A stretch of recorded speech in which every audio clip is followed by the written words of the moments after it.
Hello everyone. तो आज का हमारा टॉपिक है पीडब्ल्यूडी एक्ट 1995। हम लोग एक्ट्स के बारे में बात कर रहे थे कि स्पेशल एजुकेशन के फील्ड में क्या क्या एक्ट हैं डिसेबिलिटी के सेक्टर में। तो आज का हमारा टॉपिक है पीडब्ल्यूडी, पर्सन विद डिसेबिलिटीज़, विकलांगजन अधिनियम। तो इसमें क्या बात कही गई है? इसमें कही गई है equal opportunities, protection of rights and full participation, मतलब समान अवसर, सुरक्षा का अधिकार एवं पूर्ण भागीदारी। कि जो भी डिसेबल्ड पर्सन है उसको ये सारे के सारे राइट्स मिलने चाहिए, उसको हर एक फील्ड में इक्वल अपॉर्चुनिटीज़ होनी चाहिए। जैसा कि नॉर्मल पर्सन के पास होता है वैसे ही डिसेबल्ड पर्सन के पास भी हो।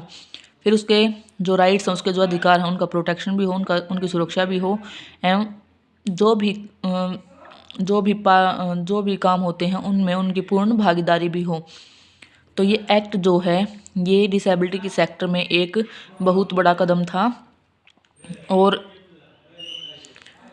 जो कि पार्लियामेंट में पास हुआ था हमारा पीडब्ल्यूडी एक्ट 1995 में।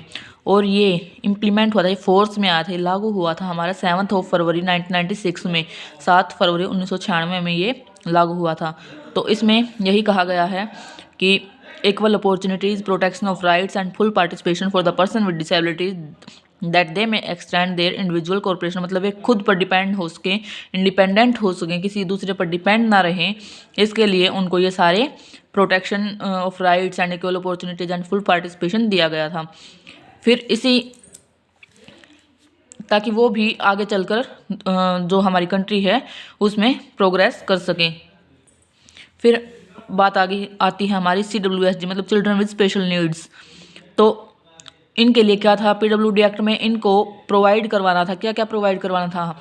इनको प्रोवाइड करवाना था एजुकेशन, शिक्षा, वोकेशनल ट्रेनिंग, मतलब उनको कोई भी काम करने के लिए उनको ट्रेनिंग देना जिससे कि वे इंडिपेंडेंट हो सकें, किसी दूसरे पर डिपेंड ना रहें, वोकेशनल ट्रेनिंग। इसके बाद है एम्प्लॉयमेंट, उनको रोजगार देना, रोजगार के अवसर प्रदान करना। ये भी सब पीडब्ल्यूडी एक्ट के अंदर कहा गया था। इसके बाद आता है हमारा पीडब्ल्यूडी एक्ट जो है, उसमें 3% रिजर्वेशन की बात कही गई थी गवर्नमेंट सर्विसेज में, कि जितनी भी गवर्नमेंट वैकेंसीज आएंगी उसमें 3% जो रिजर्वेशन होगा वो डिसेबल्ड पर्सन के लिए होगा। अब 3% किस किस के लिए होगा? जो है वो 1% होगा हमारा VI के लिए, विजुअल इम्पेयरमेंट के लिए, 1% होगा हमारा हियरिंग इम्पेयरमेंट के लिए, और 1% वो होगा हमारा लोकोमोटर डिसेबिलिटी के लिए, LD के लिए। ठीक है, ये 3% थे, ये ऐसे डिफाइन किए गए थे। तो फिर पीडब्ल्यूडी जो है उसके अंदर इन्होंने 7 डिसेबिलिटीज़ बताई हैं, जो कि पहले डिसेबिलिटी हमारी विजुअल इम्पेयरमेंट, VI, मतलब जिसको दिखाई नहीं देता, दृष्टि अक्षमता। उसके बाद है हमारा हियरिंग इम्पेयरमेंट, HI, मतलब जिसको सुनाई नहीं देता, श्रवण अक्षमता। फिर है low vision and short sightedness, अदृष्टि, जिसको दिखाई नहीं देता, ये है ब्लाइंड वाला, और ये है जिसको कम दिखाई देता है। फिर हमारा मेंटल रिटार्डेशन, MR, मानसिक मंदता, मेंटल इलनेस, MI, मानसिक रोग। अब ये देखिए, मानसिक मंदता और मानसिक रोग जो है MR और MI अलग अलग हैं, जो हमने स्टार्टिंग में एक्ट पढ़ा था, इंडिया लूनेसी एक्ट, उसमें क्या सोचते थे कि ये एक जैसे होते हैं, लेकिन ये अलग अलग हैं। अब है हमारा लोकोमोटर डिसेबिलिटी, LD, चलन अक्षमता या गत्यात्मक। फिर हमारा लेप्रोसिक्योर्ड, कुष्ठ रोग। तो ये हमारी 7 जो डिसेबिलिटीज़ हैं ये हमारी पीडब्ल्यूडी के अंदर डिस्क्राइब की गई थी। इसके बाद पीडब्ल्यूडी जो है उसमें 14 चैप्टर्स भी डिस्क्राइब किए गए हैं, जिसमें से 14 के नेम ये हैं।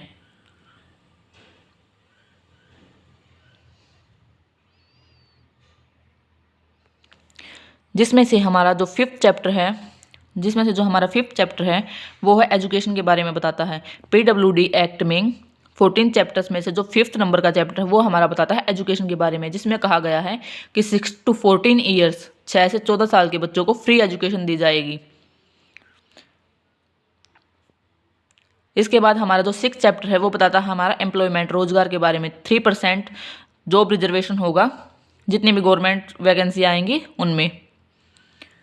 7th चैप्टर जो है वो हमारा बताता है एक्सेसिबिलिटी के बारे में, मतलब हमारा इन्वायरमेंट बैरियर फ्री होना चाहिए, जहाँ पर VI के लिए, लोकोमोटर डिसेबिलिटी के लिए, किसी के लिए भी कोई परेशानी ना हो, बैरियर फ्री इन्वायरमेंट हो।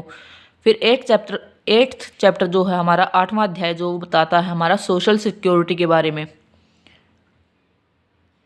तो ये हमारे PWD के 14 चैप्टर्स में से कुछ इम्पोर्टेंट चैप्टर्स हैं, बाकी ज़्यादा इम्पोर्टेंट है नहीं। अगर आपको देखना है तो आप देख लीजिए एक बार।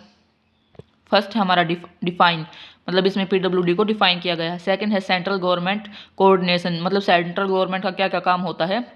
फिर है state government coordination, state government का क्या क्या काम है डिसेबिलिटी के सेक्टर में। फिर है अर्ली आइडेंटिफिकेशन, फोर्थ चैप्टर।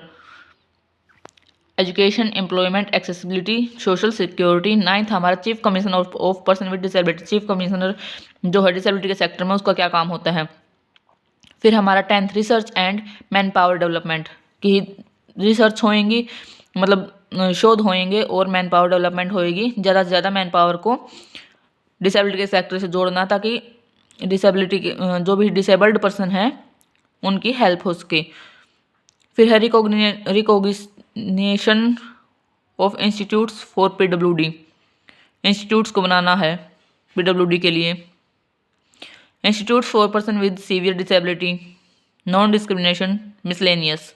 तो ये थे हमारे 14 चैप्टर्स जो कि हमारे PWD के अंदर आते हैं। तो ये था आज का हमारा topic PWD, person with disability act.